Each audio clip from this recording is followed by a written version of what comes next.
banal, physical.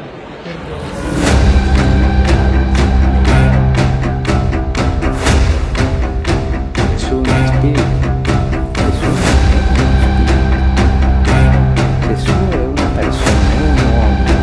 Iglesia ni Cristo lang ang naniniwala na si Kristo ay tao. Ang ibang reliyon, wala. Diyos si Kristo sa kanila. Eh bakit namin tinitindigan yung aral na si Kristo ay tao? Sino ba may sabi na siya ay tao?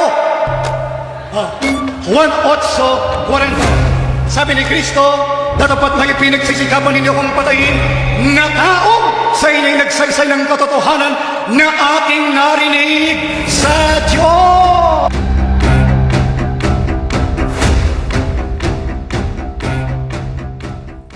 Bubukas ng ating Ang Dating Daan Worldwide Bible Study. Kasama po natin ang kapatid na Eli Soriano. Kapatid na Eli, magandang araw po sa inyo. Magandang araw, magandang gabi, anumang oras kayo nararating ng aming broadcast, mga kababayan. Salamat sa Diyos. Isa pa uling pagkakataon na tayo ay mag-aaral ng salita ng Diyos.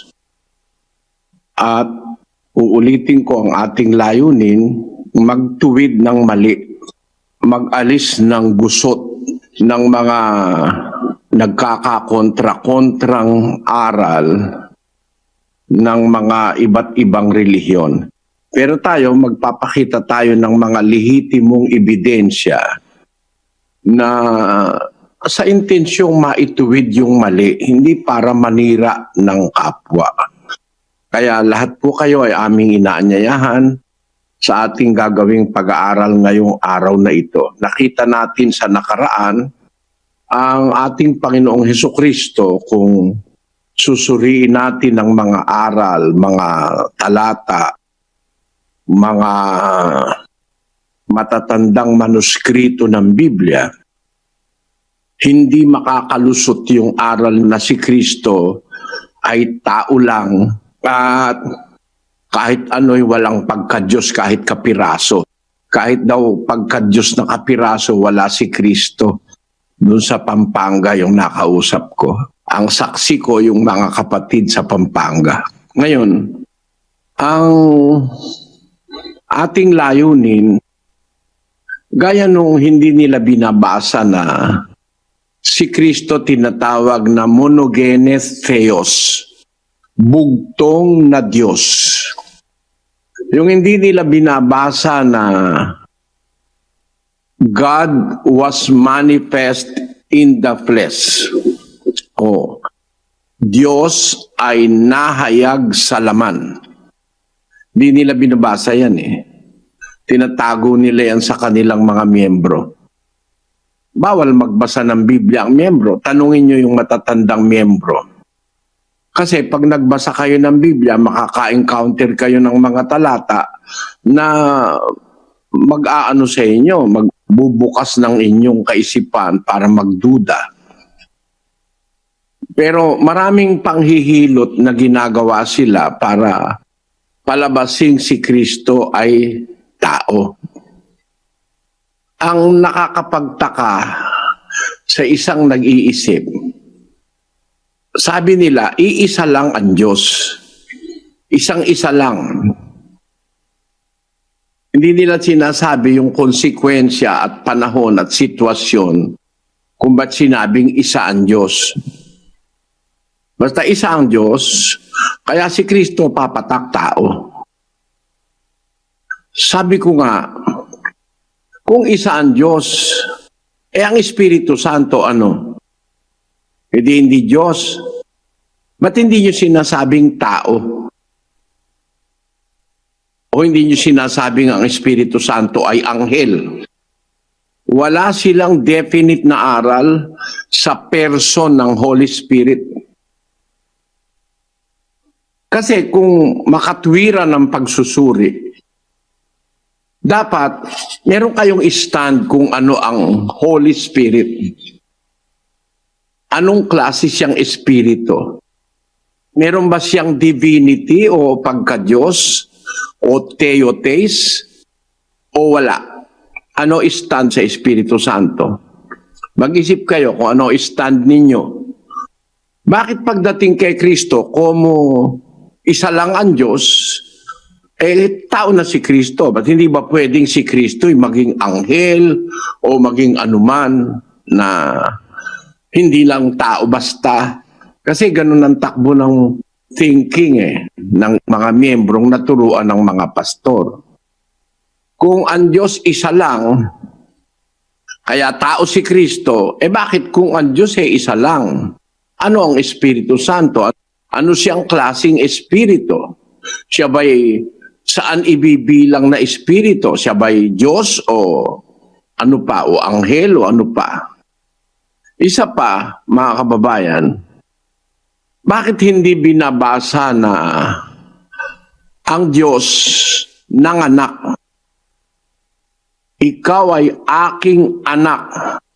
Sa araw na ito, ipinanganak kita.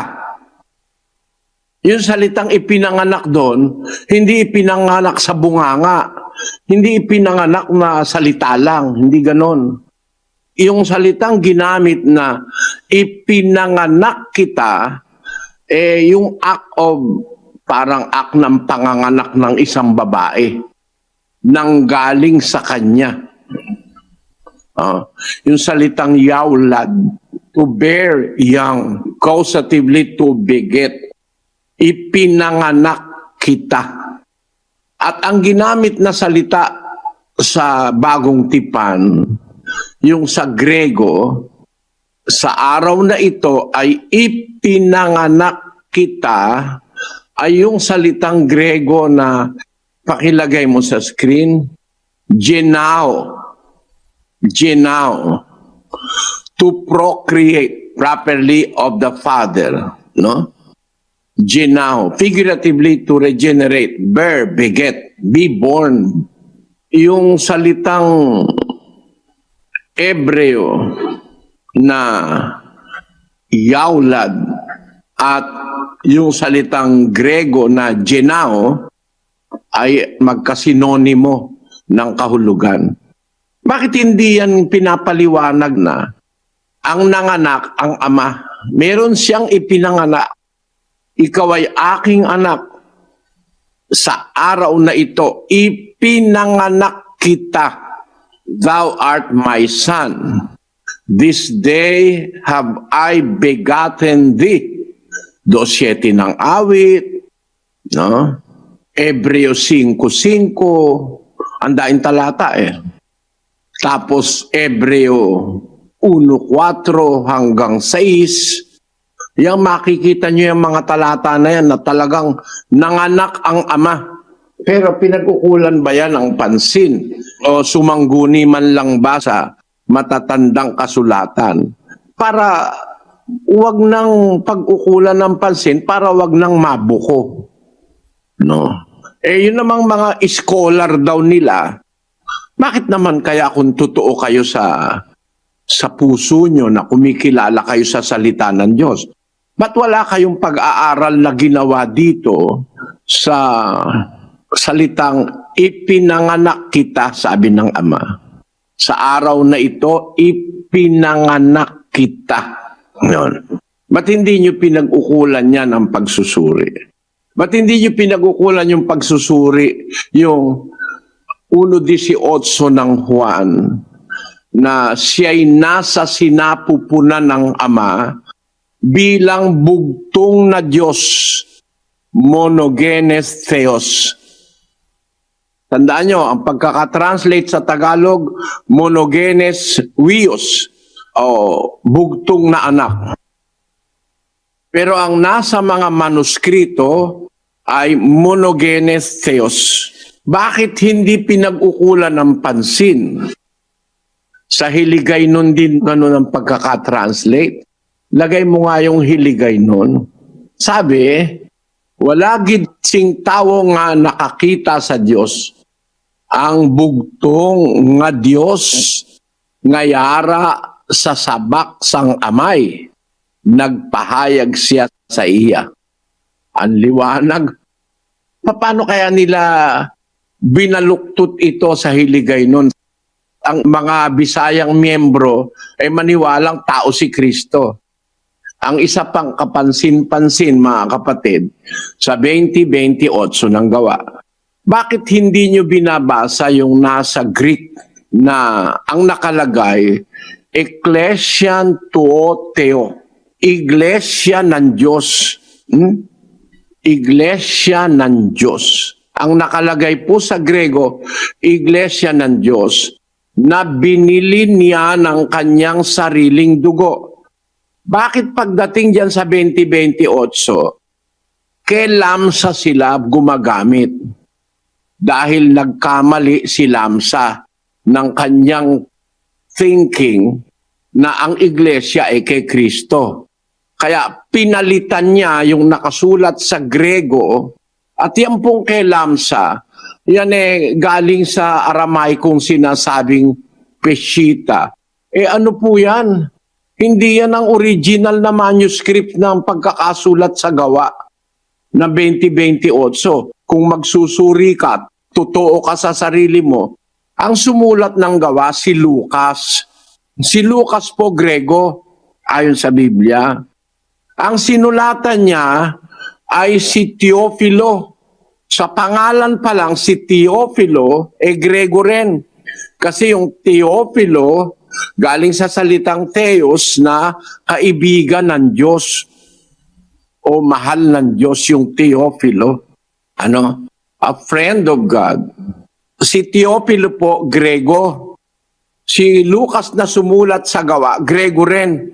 Kaya mayroon tayong kasiguraduhan na ang orihinal na libro ng Gawa isinulat na sa Grego ni Lucas na Grego kay Teofilo na Grego.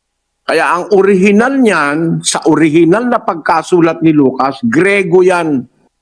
At yung Grego na yan ang itinranslate sa mga manuscripts. Natural lang matatranslate kung tapat yung nag-translate, yung nakasulat sa Grego. Alin yung nakasulat sa Grego? Iglesia ng Diyos, ang binili ni Kristo ng kanyang sariling dugo. Ngayon, ang pakahulugan, kaya nga kay Kristo, Iglesia ni Kristo, kasi binili niya na. Ngayon, yun ang malaking filosofya. Ibig mo sabihin, nung mabili, napalitan ang pangalan ng Iglesia. Ang Iglesia katutubong sa Diyos. Yan po. Ang binili niya, Iglesia ng Diyos ayon sa Gawa 20:28. Nung mabili ba, napalitan ng pangalan? Halimbawa, bumili ka ng tulya, Pedro ka. Yung bang tulya, naging Pedro na? Dapat, tulya ni Pedro. Hindi napapalitan yung pangalan ng binili. Gaya naman ng binili ng Panginoon Kristo. Ang binili niya ay ang Iglesia ng Diyos ayon sa Gawa 20:28. Bakit Iglesia ng Diyos? Kanino niya ba binili? Basahin natin ang Apokalipsis 5:8 hanggang 9.